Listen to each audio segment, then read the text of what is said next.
Turn to Esther 6. That is where we will be today. It's Esther chapter 6.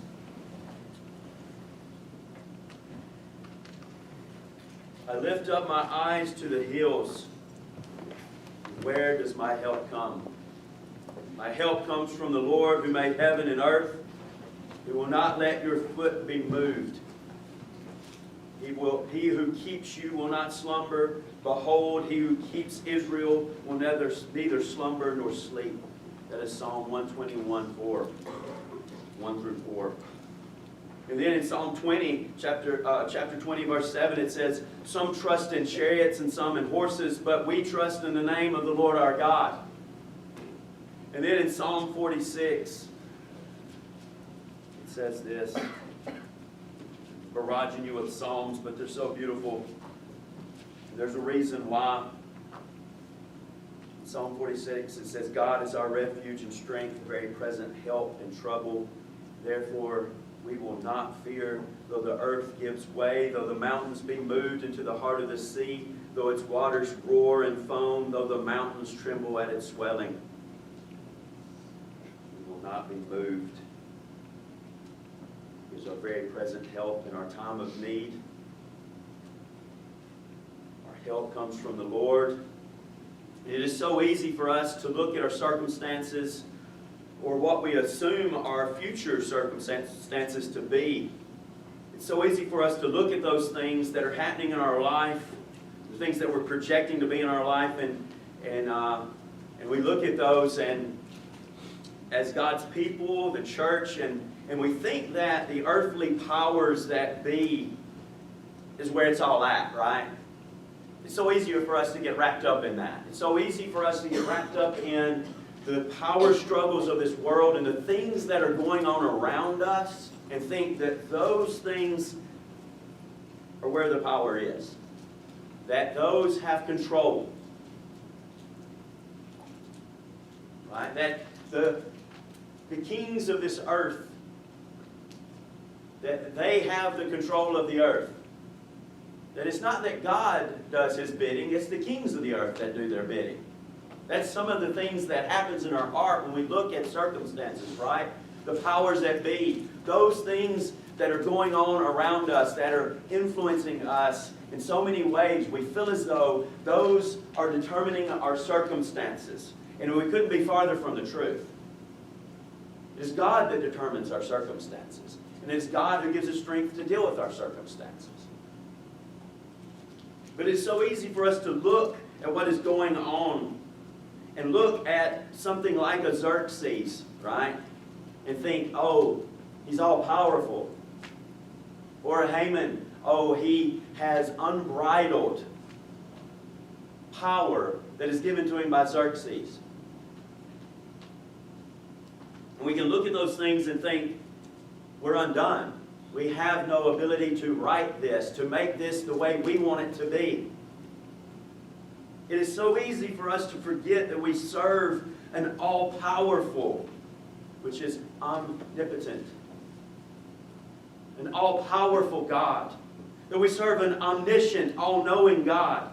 That we serve an immutable. He never changes. He's not man that He should change, or the Son of Man that He changes His mind. Does He speak and not act? Does He promise and not fulfill? This is the God of the universe. He does not lie.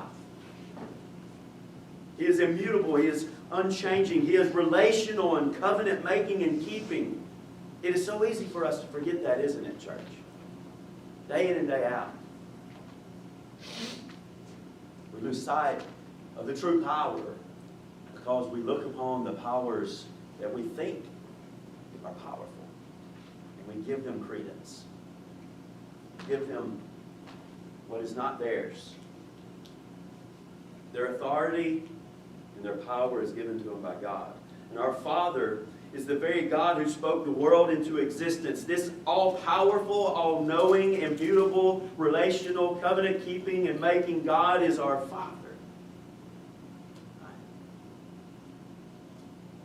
This Father that spoke the world into existence, that parted the Red Sea, that delivered Israel from the Egyptian bondage, this same God is is with the people of Persia.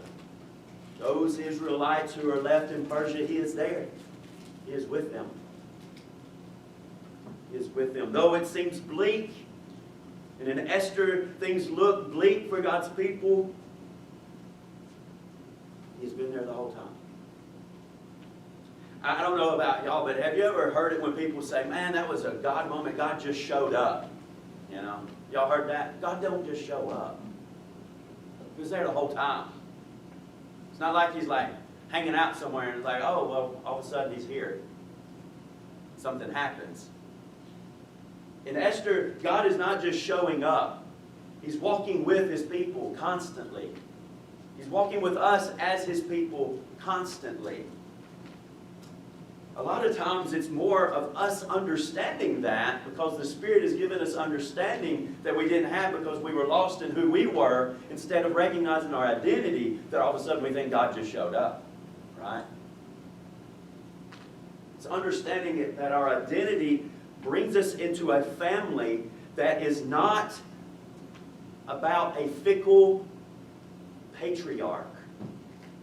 It is about the God of the universe who loves His people so much that He sent His Son to die on the cross for them, to bring them in right standing.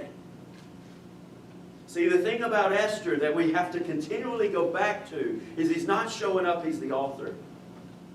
He writes this. In Esther 6, we see hope for our personal worry. And not just our personal worry, but our worry that may set in as we look at the future for the church as well. We also need to look at this and see that there is a warning to non-Christians. There is a warning to non-Christians, and that there is hope to be found in the fact that God has fulfilled His promise. But I don't know about y'all. How many in here deal with anxiety? It's very real. It's very real. Anxiety is a real thing. Worry, anxiety are not things that you take lightly. They're not just, hey, stop it, you know. When saying that, that is stupid, you know. So often, we just tell people to stop doing things that they're incapable of doing, right? It's not in their ability. There is anxiety that takes place that we struggle with that is based off of the fact that we live in a fallen world and we're fallen creatures. It's a product of the fall, right? We need to recognize that. That in our humanity there are feelings and things that we deal with that are about us being human. And God created us with emotions. God created us with feelings. But what happened in the fall is those got all just cattywampus, you know. I love that word, cattywampus. It doesn't get used enough, you know what I'm saying? It's like doomaflachi, you know. Cattywampus and doomaflachi, they're not used enough. But it all got cattywampus. It got all, as they said in England, it got pear-shaped. It went bad. Okay? It went bad. And the issue is for us is that that affected everything that we are about, to our core. And so what we want to look at today in Esther chapter 6 is we want to see the sovereign Lord. And in this Esther narrative, we want to see how a sovereign Lord, all-powerful, omniscient Lord, uses the everyday and the things that are going on in people as they're sleeping and not sleeping and all the things that are going on in this world. He's using them. And He's showing us as His people that we can deal with worry differently. That we can. That we can actually, the gospel actually speaks to it. The gospel actually speaks to worry. So let's read chapter 6, 1 through 13. It says, On that night, the king could not sleep, and he gave orders to bring the book of memorable deeds, the chronicles, and they were read before the king. Now, I'm going to stop right there. He probably wanted that because so he could put him to sleep. You know what I'm saying? I mean, and it's one of those things like, hey, could you go get the dictionary? Because I need to just read and go to sleep. But, I mean, it's probably what's going on, but he doesn't realize that God's about to do something, right? So, and it was found written how Mordecai had told about Bigthana and Teresh, two of the king's eunuchs who guarded the threshold and who had sought to lay hands on King Xerxes. And the king said, "What honor or distinction has been bestowed on Mordecai for this?" The king's young men who attended him said, "Nothing has been done for him." And the king said, "Who is in the court?" Now Haman had just entered the outer court of the king's palace to speak to the king about having Mordecai hanged on the gallows that he had prepared for him. And the king's young men told him, "Haman is there, standing in the court." And the king said, "Let him come in." So Haman came in, and the king said to him, "What should be done to the man whom the king delights to honor?" And Haman said to himself, "Whom would the king delight to honor more than me?" Haman said to the king, "For the man whom the king delights to honor, let royal robes be brought, in which the king has worn, and the horse that the king has ridden, and whose head a royal crown is set. And let the robes and the horse be handed over to one of the king's most noble officials. Let them dress the man whom the king delights to honor, and let them lead him on the horse through the square of the city, proclaiming before him, 'Thus shall it be done to the man whom the king delights to honor.'" Then the king said to Haman, "Hurry, take the robes and the horse, as you have said, and do so to Mordecai the Jew, who sits at the king's gate. Leave out nothing that you have mentioned." So Haman took the robes and the horse, and he dressed Mordecai, and led him through the square of the city, proclaiming before him, "Thus shall it be done to the man whom the king delights to honor." Then Mordecai returned to the king's gate, but Haman hurried to his house, mourning, and with his head covered. And Haman told his wife Zeresh and all his friends everything that had happened to him. Then his wise men and his wife Zeresh said to him, "If Mordecai, before whom you have begun to fall, is of the Jewish people, you will not overcome him, but will surely fall before him." Let's pray. Dear Lord, thank you for your word. We praise you for it. And right now, Father, may it penetrate our hearts through the power of your Spirit. May we hear truth. May it pierce. May it challenge. May it encourage. May we be in awe of you. And may we enjoy you. Use me, the broken vessel this morning, Lord, that has become a new creation because of your great work. Use me as only you can. It's in your name we pray. Amen.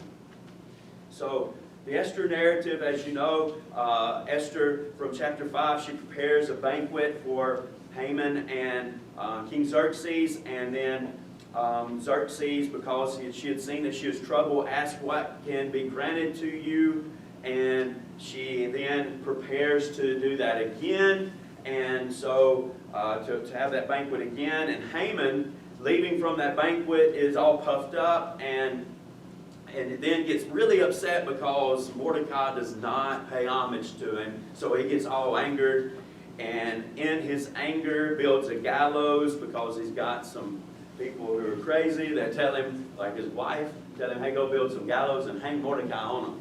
And so Haman gets the gallows built because that pleased him. And what we see in the start of chapter 6 is that we have a king that cannot sleep. Okay? So, on that night, the king could not sleep. There is no sleep for Xerxes, so he's reading the Chronicles of the King. Xerxes is sleeping, is not able to sleep. Haman is probably sleeping really sound. And you think about it. He's happy. I'm dealing with my problem in the morning. You know, this is going to be a great day. It's like Christmas, you know, for Haman, because the person who's been a thorn in his flesh is about to be dealt with. So he thinks. And so Haman is walking into the court as Xerxes is trying to find out who's in the court because he hasn't slept. He's reading the Chronicles and finds that Mordecai has not been honored for saving his life. Now, this wasn't a week after. This was 4 years 4 years had gone by since Mordecai had been honored, since Mordecai had discovered the plot and saved the king. Okay? So you have 4 years after that, the king's not sleeping. Is this not weird to you? Am I just weird and crazy? Now, don't answer that yes and truthfully, because I am. But, I mean, seriously though, why wasn't it done a year before? Why was it at 4 years? Why wasn't it at 3, 2.5 years, a month after? Why now? Because God's God. Xerxes can't sleep because the Lord won't let him sleep. He goes and gets the Chronicles, and he's reminded that, hey, I never did anything for this dude. So at the same time that Haman's walking in, probably skipping, fired up. I'm about to hang Mordecai, and he's walking in. Xerxes like, hey, get Haman. Who's in there? Get him. What should I do for a man who the king delights to honor? So, what do we see about Haman? He's planned to hang Mordecai because he's so puffed up about himself, so prideful. His pride gets shown even more because he talks to himself and says, oh, who in the world is Xerxes more delighted in than me? Where's Mordecai in this, by the way? Probably down at the gate. More than likely. Well, guess what? He is. Because he goes and gets him. He's doing his thing. Mordecai has not changed a bit in that regard. Haman is chasing after himself constantly. Hadn't changed a bit. And Mordecai is doing what he always does. Though he is in a state of mourning for his people, he is at the gate doing his job as an official. So what we see in verses 1 through 3 is how even when we are asleep, God is at work. Or when we can't sleep, God is at work.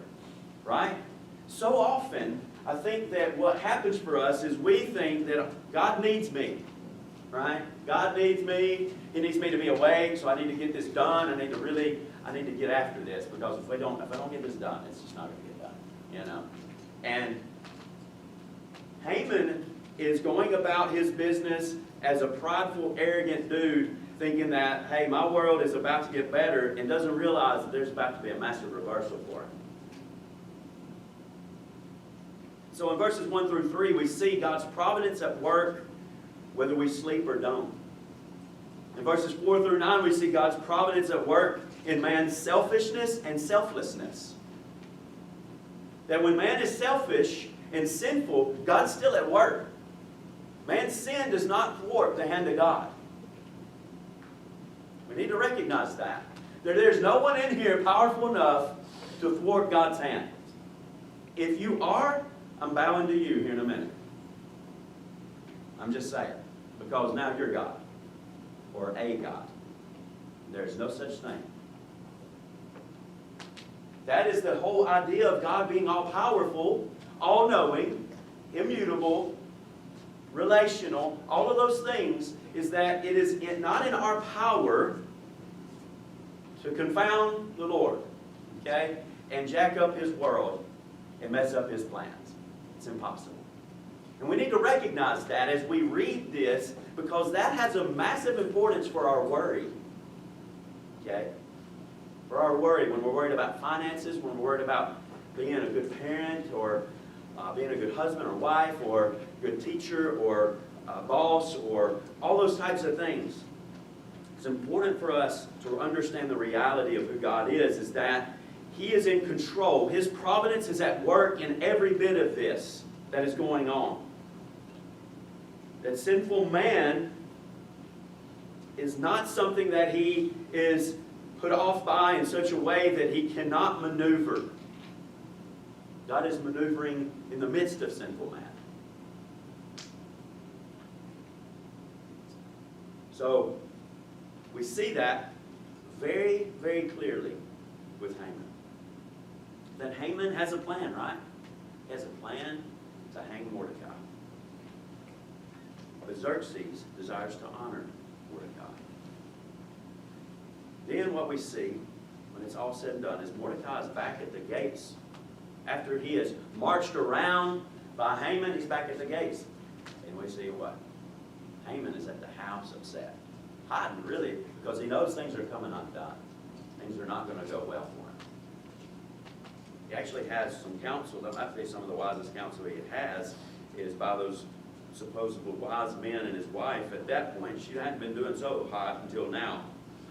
But it's about to all fall apart. And they're like seeing it unfold. Now, here's the reason why. Here's the undercurrent that is taking place with God. Who is Haman again? He's not a Persian. He's a hater of the Jews. He's an Agagite. Right? Now, here's what's so big about that. As a hater of the Jews, he's a hater of God's people. Xerxes is not hating to be hating. He's hating out of ignorance. Haman has history. The Agagites have history with the Jews. So there's an undercurrent that is going on here to where it is so interesting that when these wise men and the wife Zeresh say to him, if Mordecai, before whom you have begun to fall, is of the Jewish people, that aspect of what they are saying is of the Jewish seed. They are recognizing in a very small fraction that the God of Abraham, Isaac, and Jacob is making himself known all of a sudden. The things that they have heard of and remember hearing of about the Jewish people, what they thought they could undo, they realize they can't. They're coming to grips with the fact that they can.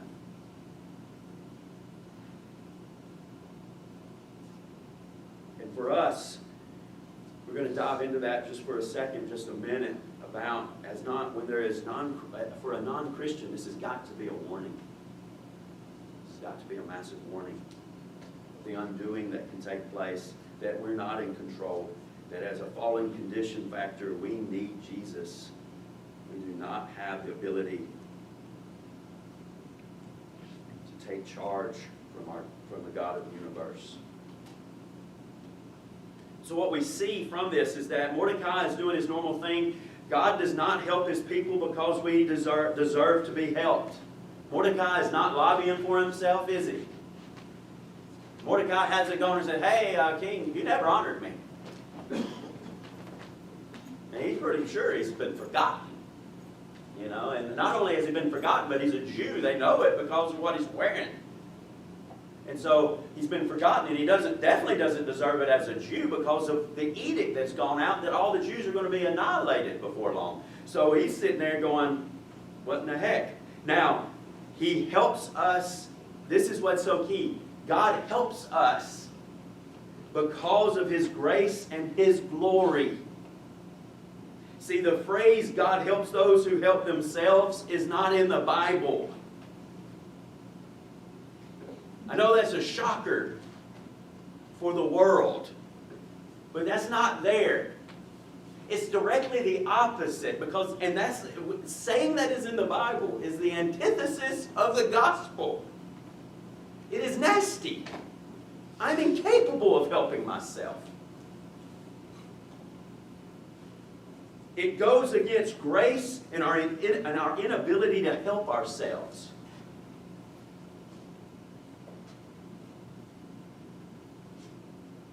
So what we see with Mordecai, just like what we saw with Ruth, sitting at the feet of the Redeemer, we're unable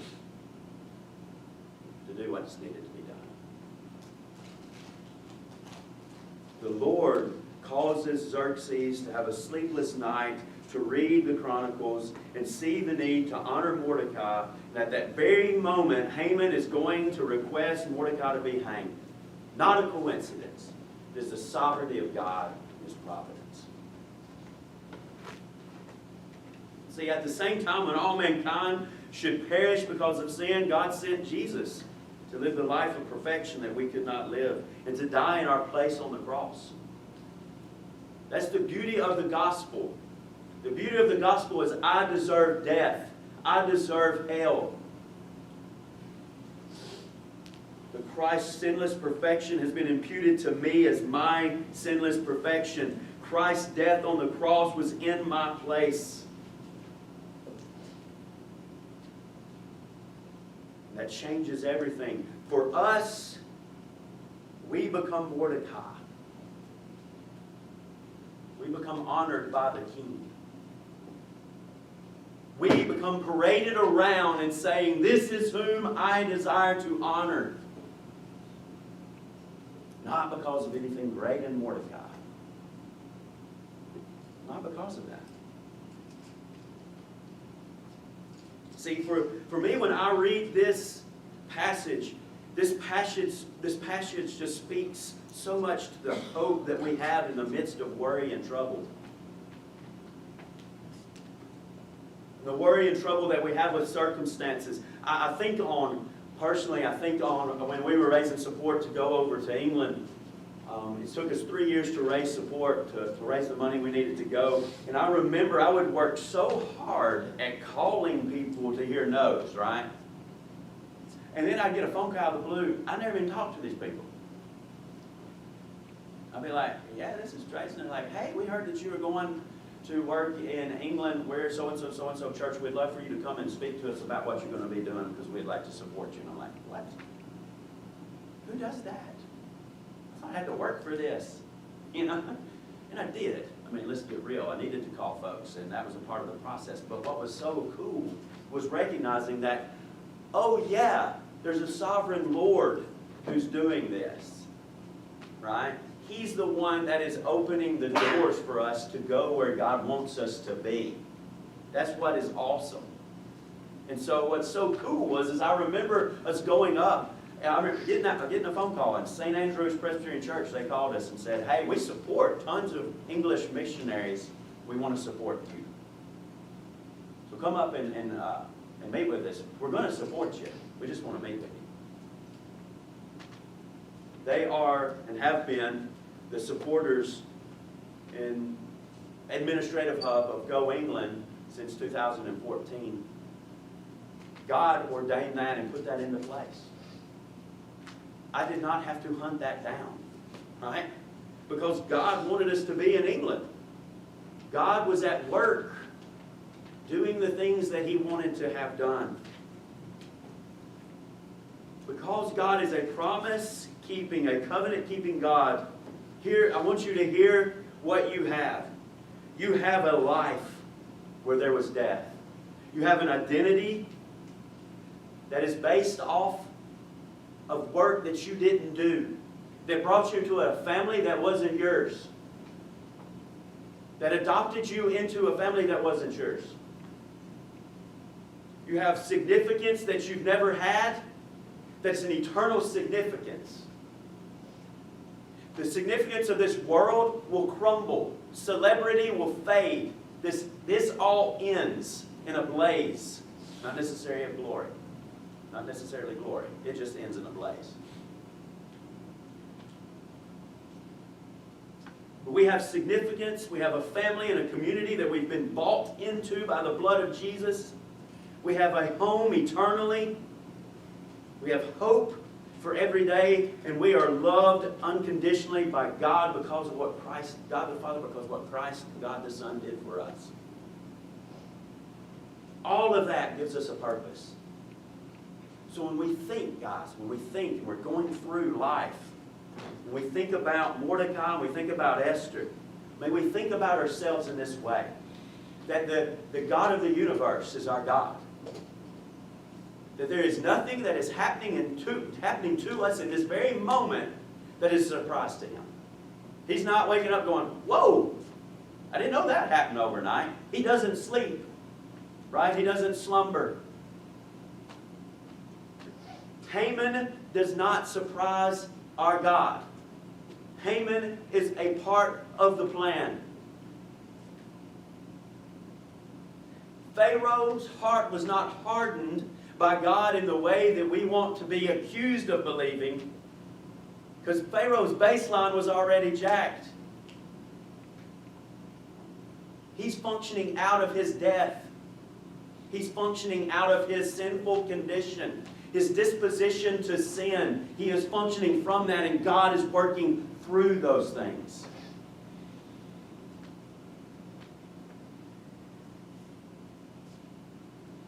Christ has made us a people loved by our Father. So Christian mother and father, husband and wife, son and daughter, employee and boss, He gives you love when you fail and feel like a failure.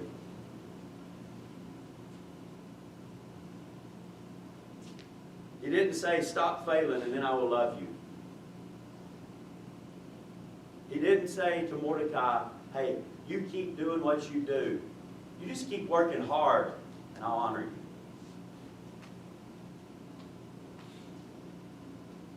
It is in the midst of failing that we are loved. It's in the midst of failing that we are loved. When we worry, we are forgetting who God is and what He has done for us, and that we are His.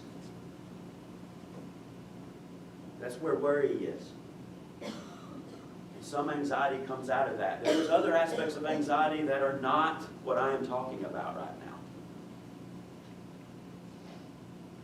But there is a great deal of anxiety that is based around us controlling the situation when we have a God who never sleeps or slumbers. There is a good bit of anxiety that I have in my life that I forget that. That He's the one that's in charge. And I'm ferreting about like some kind of crazy person trying to get something done. And everybody's like, what is wrong with that guy? You know? There's a whole lot wrong with that guy. But He's the one at work while I'm asleep. There's a great deal of anxiety that is based on us trying to control things instead of letting go. And recognizing that, for example, let me read you a couple passages that are so good for this. Ephesians 1. I don't know what my phone's doing. It's insane. Stop it. I don't know how to turn things off. I shouldn't have this phone. I don't know what to do with it. But Ephesians chapter 1, verse 11, it says, in Him we have obtained an inheritance, having been predestined according to the purpose of Him who works all things according to the counsel of His will. All right? This phrase right here, all things according to the purpose of Him. Oh, wait. The purpose of Him who works all things according to the counsel of whose will? His will. Everything that is going on today around the world, every moment is being worked out from His own counsel to have His will done. How can He have counsel? There's a Trinity. He's not just in there, well, I wonder what I'm going to do today. There's counsel. There's a triune God. He is working His will out, guys. That should excite us. Because He's not waiting to hear what we think our will should be. Because it's a fallen and sinful one. Even when we're new creations, we struggle to understand the will of God. Right?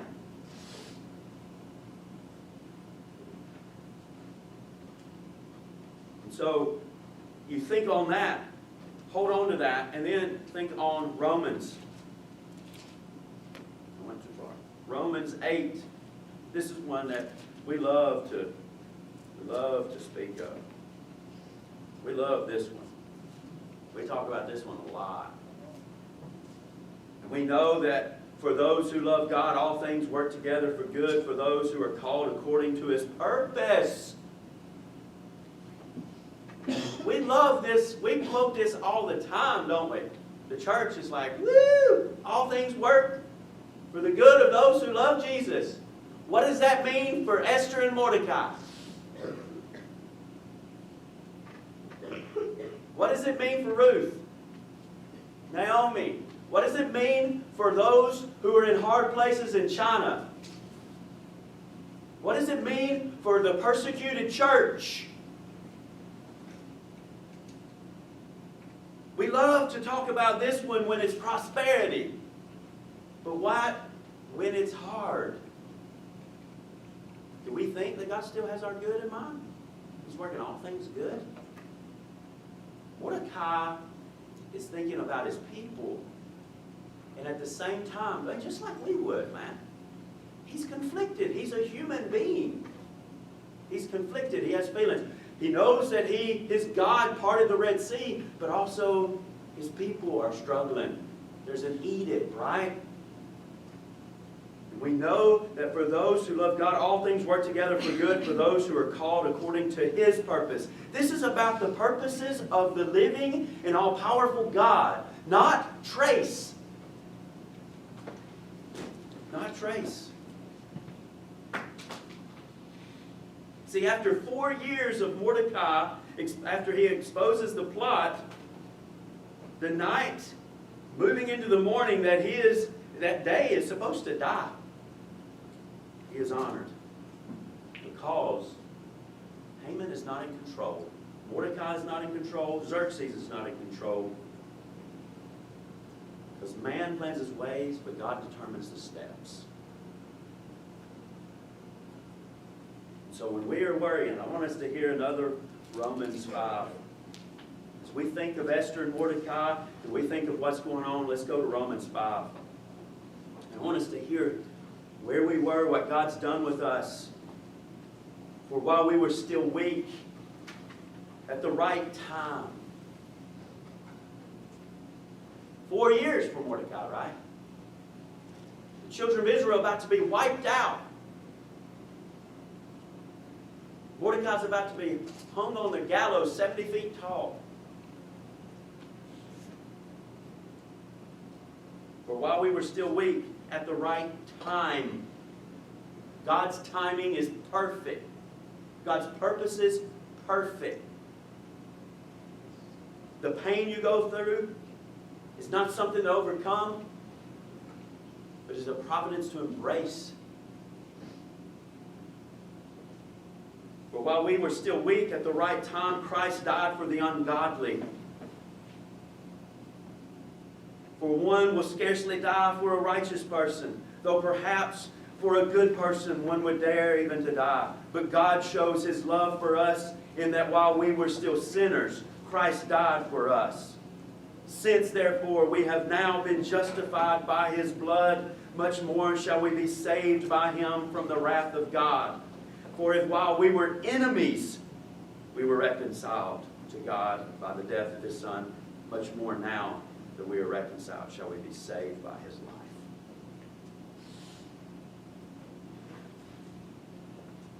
Memorize that. Because here's the thing. That is our provision. God provided that for us. While we were enemies, while we were weak, unable to save ourselves, unable to be a people of His own possession, He made us that. And because of that, we can look at Esther. We can look at the things of this world and what is taking place.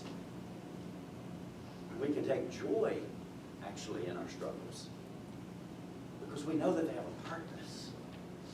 We sang a song about, I want to know Jesus more, and then I want to know Him more, right? How many of us in here just want just benefits? Right? Man, we just want to show up to get fed, right? Like the 5,000. I mean, most of the time, the people that followed Jesus in the Gospels just wanted something from Him. They didn't want Him. They wanted to get some food from Him. They wanted something. They wanted to be healed. That's why there will be a lot of people that said, did we not heal in your name? Depart from me, you worker of iniquity. I never knew you. It's about Him knowing us and us knowing Him. Because when we do, worry can fade away. Doesn't mean we don't worry. It means when it does happen, and it washes over us, we have a place to go with it. We have a place to go with it. Remember that we were weak.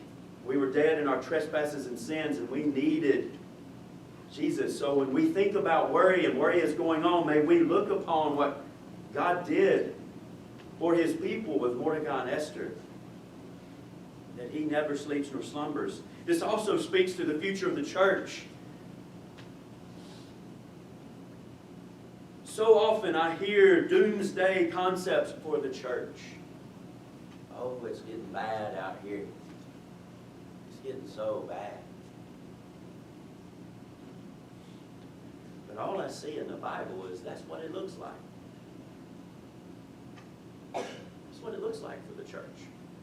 The first century church wouldn't be sitting here saying those things. Man, it's getting bad. First century church would be like, we just be in the church. See, because what I read is it says the gates of hell will not prevail.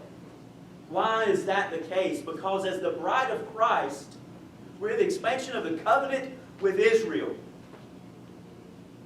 As the bride of Christ, He will never leave us. He will never leave us nor forsake us. We do not need to fear when things look bleak. The bride will not be abandoned by her groom. Do you hear that? The bride will not be abandoned by her groom.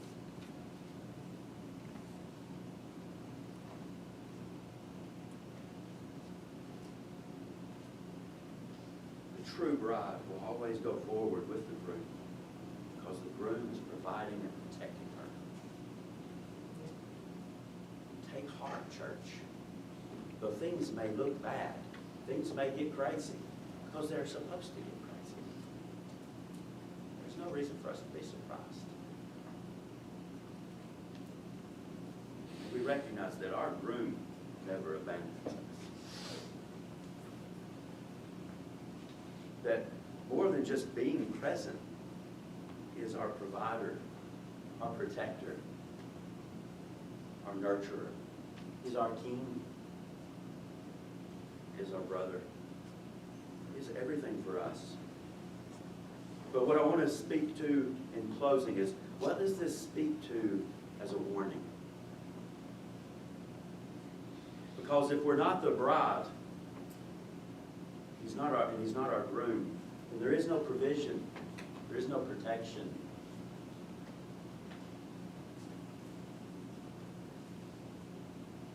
See, non-Christians can scheme and think that they are getting ahead. They don't realize they're a tool. They're just a part of God's plan.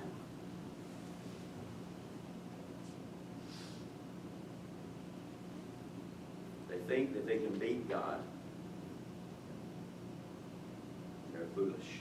The hardening of man's heart is not a hard thing for a hard thing for God. It's not a thing that He just goes, hey, you know what? I hope this doesn't happen. You know, and man will fight through it. It all gets sorted out. No, man's heart is already moving in that direction. The baseline of our hearts without Christ is sin continually. That's why Haman's disposition and the way that he carried himself and everything that he did was based on himself. It was from a selfish ambition and a vain conceit. And the baseline of our hearts is to sin continually. It is not that we have a sin problem. The problem is that we are sinners. I don't occasionally sin. It is my identity without Christ. We do not want people to move in the direction of Haman. We desire as God's people to see people's hearts changed. But we are all like Haman until our hearts are changed. And so when we look at those image bearers who are broken like we are broken, it's not about being judgmental. It's about recognizing that they have a great need, and that the need that can only be dealt with by Jesus, just like ours.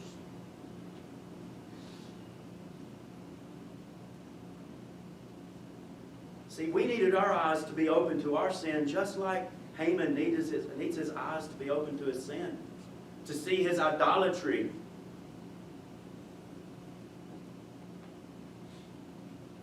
It's interesting that in Psalm 115, think about this.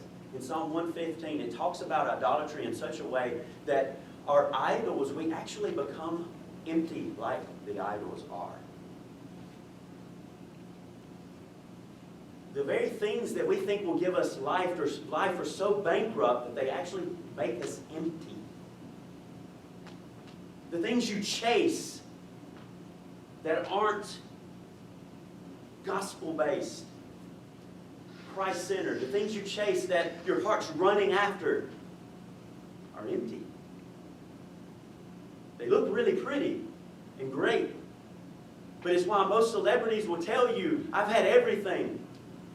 It has not given me anything.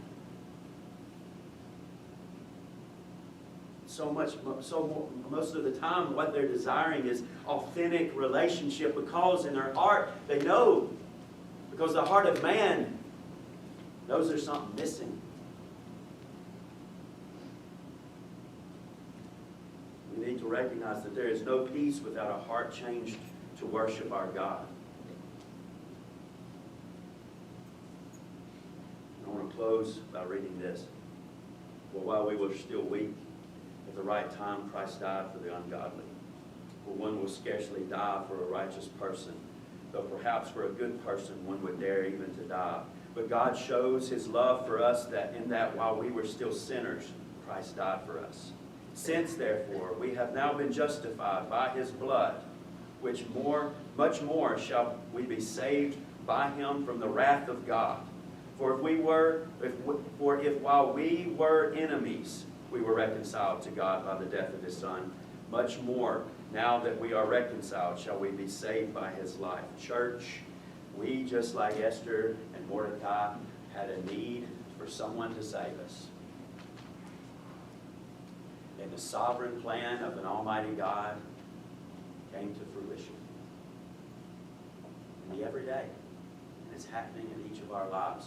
No matter what you're experiencing right now, church. And every person in here has something that's going on, where it's physical, whether there's worry and anxiety, things have changed in the home, new homes are coming, babies, there's change. And change is happening a lot. Don't think that you're alone. First and foremost, the great God of the universe condescended and made Himself flesh so that He could walk with you. And He walks with you every day. But you also have a family, a church family that He's given you. A community of people that long to love because we have first been loved. So we recognize that we are no longer enemies, that we are reconciled to God because of the death of Jesus. And from that reconciliation, may we be ministers of reconciliation in this world, bringing the truth to bear, proclaiming the good news of Jesus. Morgan County, Madison County, Marshall County, Limestone County, wherever the Lord puts us. Let's pray. Gracious Lord, we thank You so much for Your word. We thank You for the fact that when we look upon the things that are going on in this passage, we see Your hand at work. We see a great role reversal taking place, or is beginning to take place. That the one who serves is being honored. The one who desires honor is being brought low. We are so thankful for the fact that You come into our lives, Lord, and shown us that Christ came to serve and not to be served. That He is a true and better Mordecai.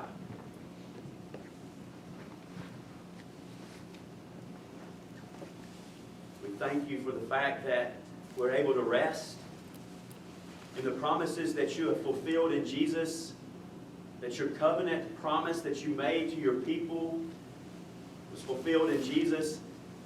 Death has been destroyed. The serpent's head has been crushed.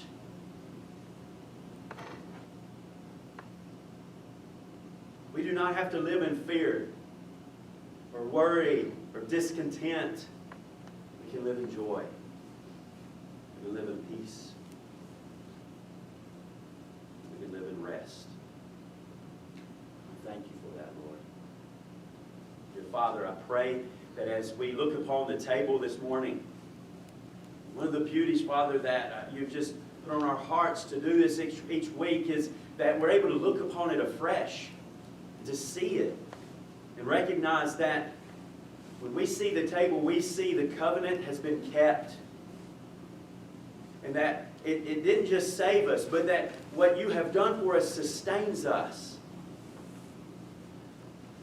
That Christ was enough for our salvation, but Christ is also enough to walk with us and to keep us, to hold us firm. Our bridegroom is enough to protect us. He is a great provision for us. And so we thank you for that. And we come to the table as people that are thankful, as a people who are in awe of your goodness towards us, Lord. And so I pray that would be the case this morning, that we would not be sitting here going, oh, Lord, hey, let me fix myself. Let me wash up for you.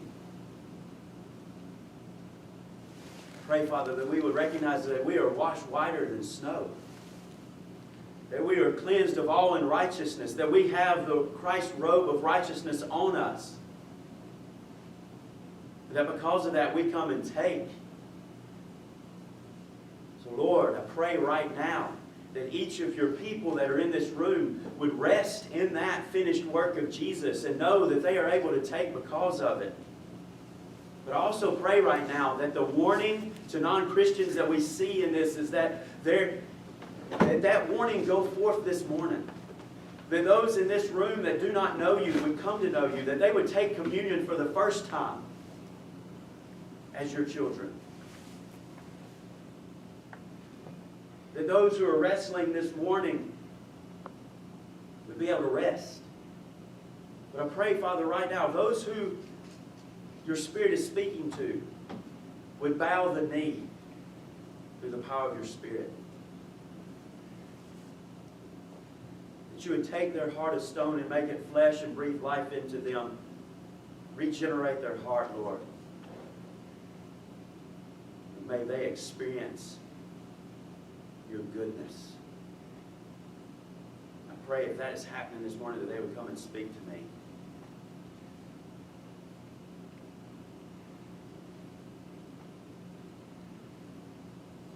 Dear Lord, we thank you for the fact that we're able to look upon your word and see that you never leave us nor forsake us.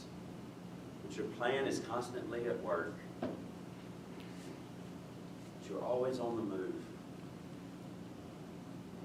Even when it looks like we're standing still. Praise you, Father. We pray that we would come forth as people that are excited, not somber, excited about what you've done for them. It's in your name we pray.